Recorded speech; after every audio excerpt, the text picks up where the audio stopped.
सभी को जय मसीह की। आज हम जानेंगे कि स्वर्ग के राज में कौन कौन लोग जा सकते हैं और कौन कौन नहीं जा सकते। तो आइए हम प्रकाशित वाक्य का 22वां अध्याय का 14वां वचन पढ़ते हैं कि धन्य वे हैं जो अपने वस्त्र धो लेते हैं, क्योंकि उन्हें जीवन के पेड़ के पास आने का अधिकार मिलेगा। तो प्रियो, जीवन का पेड़ है प्रभु यीशु मसीह, क्योंकि सत्य, मार्ग और जीवन वही है। तो वो जीवन के पेड़ के पास कब पहुंच सकते हैं? जब हमारे वस्त्र धुले हों, यानी हमारे कर्म जो गलत थे, बुरे थे, गंदे थे, मैले थे, वो हमने उतार दिए हों और नए वस्त्र पहन लिए हों।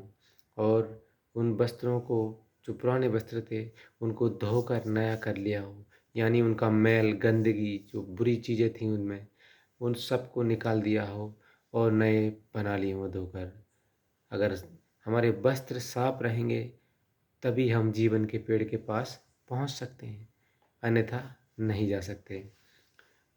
उसके बाद लिखा है वचन में, और वे फाटकों से होकर नगर में प्रवेश करेंगे।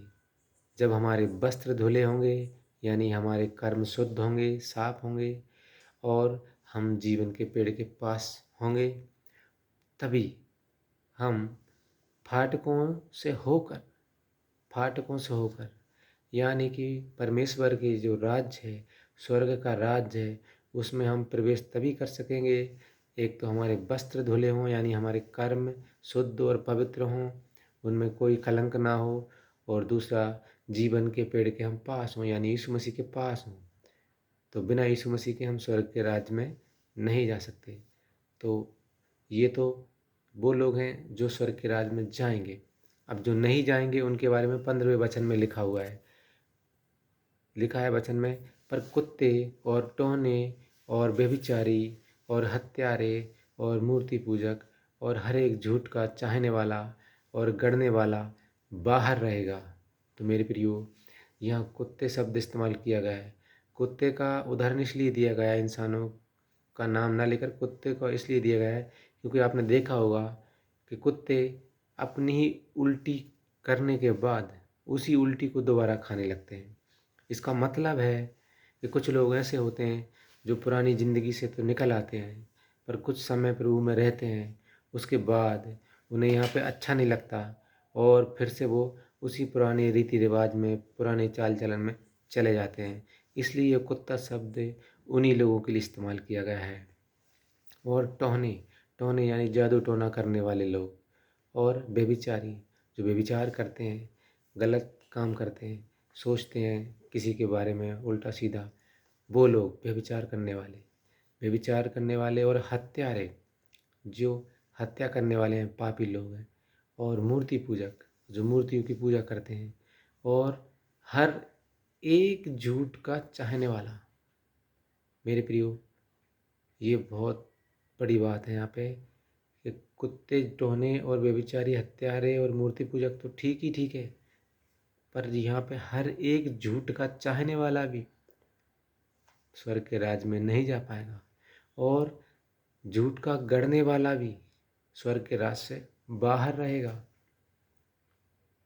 तो मेरे प्रियो, यहाँ पे प्रभु ने सीधा सीधा कहा है कि अगर कोई झूठ की चाह रखता है और झूठ बोलता है, वो भी स्वर्ग के राज में नहीं जा सकता। तो हमको बहुत सावधान रहना है मेरे प्रियो, क्योंकि स्वर्ग का राज ऐसे ही नहीं मिल जाएगा। तभी तो प्रभु ने कहा है कि स्वर्ग का राज, स्वर्ग का मार्ग बहुत ही सकरा है। तो समझ सकते हो कि अगर एक झूठ भी आप बोल रहे हैं तो भी आप स्वर्ग के राज में नहीं जा सकते। तो इसलिए हम ध्यान रखें मेरे प्रियो, अगर हमें स्वर्ग के राज में जाना है, अनंत जीवन पाना है, तो सबसे पहले हमारे वस्त्र यानी कर्म साफ सुथरे होना चाहिए। और हम जीवन के पेड़ के पास तभी जाएंगे जब हमारे वस्त्र साफ सुथरे होंगे, यानी यीशु मसीह के पास। और फिर जिसके बाद ही हम स्वर्ग के फाटकों में, उसके नगर में प्रवेश कर पाएंगे।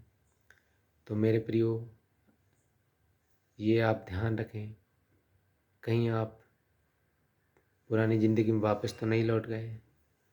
टोने तो नहीं कर रहे हैं, व्यभिचारी तो नहीं हैं, हत्यारे तो नहीं हैं, मूर्ति पूजक तो नहीं हैं, और हर एक झूठ को चाहने वाले तो नहीं है कि आपको झूठ ही पसंद हो, और आप झूठ को गढ़ने वाले तो नहीं है कि आप झूठ बोल देते हो बार बार ज़रा ज़रा सी बात में।